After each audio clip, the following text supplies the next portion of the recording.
What's up guys, Mad Max here, and today we're going to install Weistec blow-off valves on a G550 4x4 squared.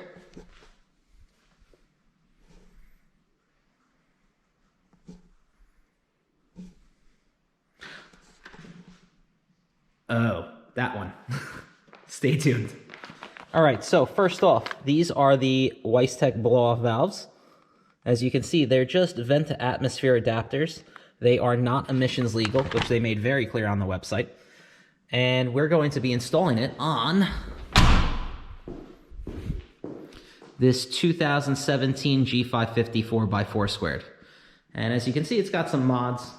It's got the Power Brabus running boards. It's got a Meisterschaft exhaust, a few blacked out accoutrements, and a Rentec tune. This truck has about 20,000 miles on it, and it is a daily driver. Pretty cool. So first things first, we got to pop the hood, which I believe is this handle right here. And let's wander around to the front.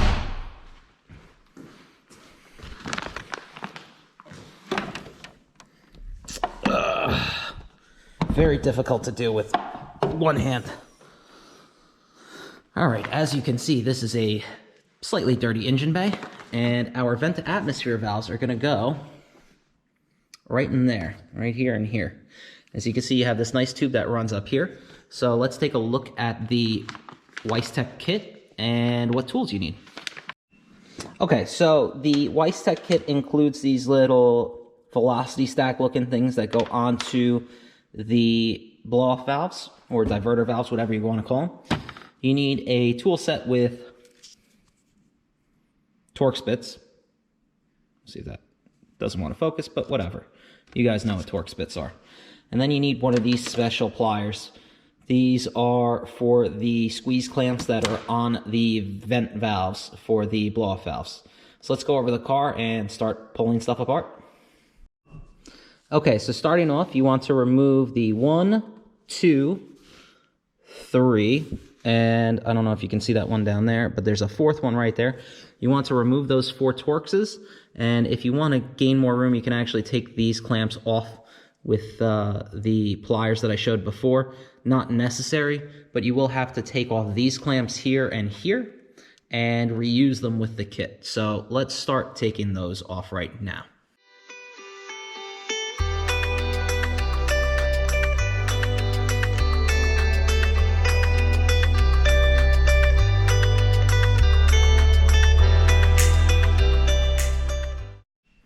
All right, so as you saw in the time lapse, I already popped this one out. This one I'm going to pop out as well. You just basically just jiggle it a little bit, and it should pop out. There we go. You're going to snake this little vacuum line over that, and then kind of pull it up out of the way. And then next up, we're going to take these off, which is really simple, but I'm going to probably have to put this down on the tripod again to show you. Okay, next up, we're going to be using these, and basically what we're going to do is we're going to put this on like that, which is kind of tough because I'm trying to hold this right now. So let me put this on a tripod and see if I can show you guys a little bit better here. All right, so now that I have this on a tripod here, we're going to be using the wrench here. And basically what we're going to do is, or pliers here, basically what we're going to do is we're going to take this end right here, put it right here. And what we do is, once that's done, you squeeze it and it locks in place. And it allows us to release this if it'll come off. And there it goes. Now, we do want to hold on to this clamp and leave it like that for a second because there's something very important that we're going to do right now. And that is to add this little cap here that Weistec puts in the kit. And what you do is you just put it right over the open end right here on the air box, if I can get it over, which goes on quite nicely. Then we put the clamp back on, like so, and we release the tension, which is kind of difficult to do one-handed. And we're just going to make sure it's lined up in such a way that it doesn't touch the hood. And that's, oh, they don't even squeeze back on. Great. This thing doesn't even squeeze on nice. You might have to use the smaller clamps. So basically you put that clamp back on and that should hold it on there. And as you can see, that ain't coming off. And then we repeat for this side. So again, don't know if you can see these. Yep, there you go. You can see them. Those are my pliers. Put them on like that. Once they're caught on, squeeze. And this thing should come off. There we go. Sometimes they need a little bit of persuasion. If this is an older car, you might need even like a little pick to loosen up the tube. And you know, sometimes you have to work them off a little bit here. There we go. Whoop, and I almost hit the camera there. And that's it. So again, we'll put the cap on that side, and then it's just time to put the velocity stacks back in. Okay, so slight correction. Instead of using the clamp that goes there, use the clamp off of this end. It's a lot tighter of a fit.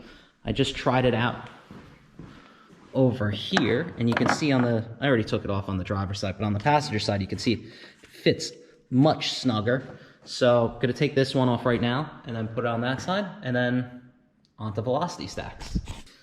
All right, so final thing is we're going to bolt these in, which go in, as you can see on the driver's side, just in like that. You line up the holes, and then you put the factory screws back in. Very, very simple. So you just put the factory screws back in, and I'm kind of, see if it'll stay in place. It actually is staying in place.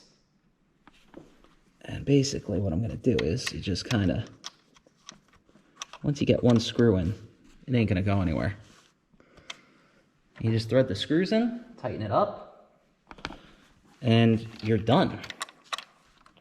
So let me do that real quick. I'll take it for a spin around the block so you guys can hear what it sounds like, and let you know what my final thoughts are on this. I know this was kind of quick, so it is what it is. All right, so let's take a look at the finished product. Yeah, that's it. You got your little caps right here, which close off that recirculating tube, and then you have your little velocity stacks right here. So let's go take it out on the road and see what it sounds like. Okay, let's do a quick cold start. And move the seat back so I can get in.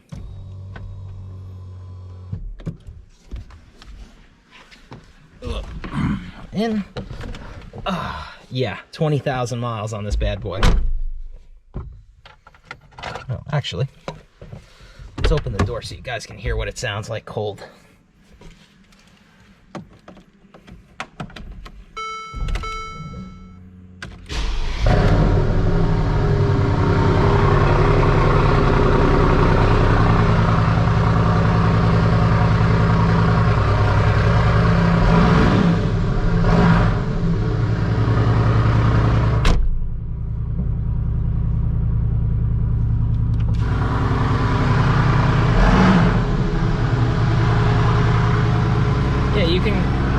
You can actually kind of hear the turbos through this, so let me back it out so I don't kill the bunnies here. They're so cute.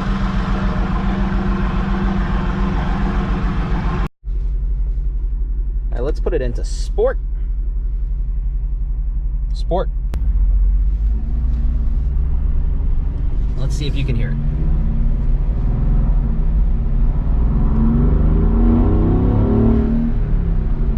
It's subtle, but you definitely hear it.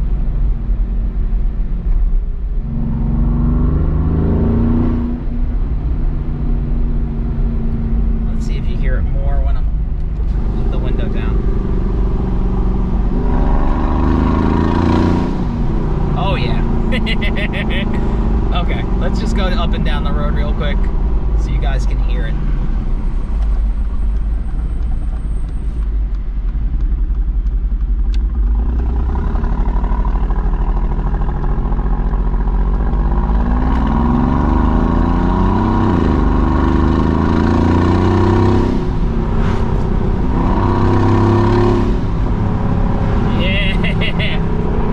Pretty damn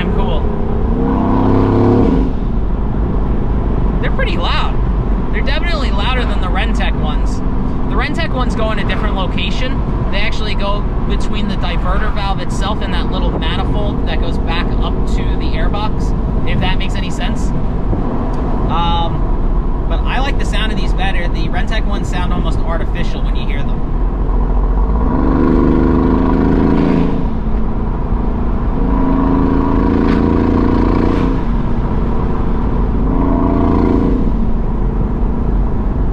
It's pretty damn cool. Let's see if they can hear it. Can't really hear it inside. Anyway, I'm gonna turn back.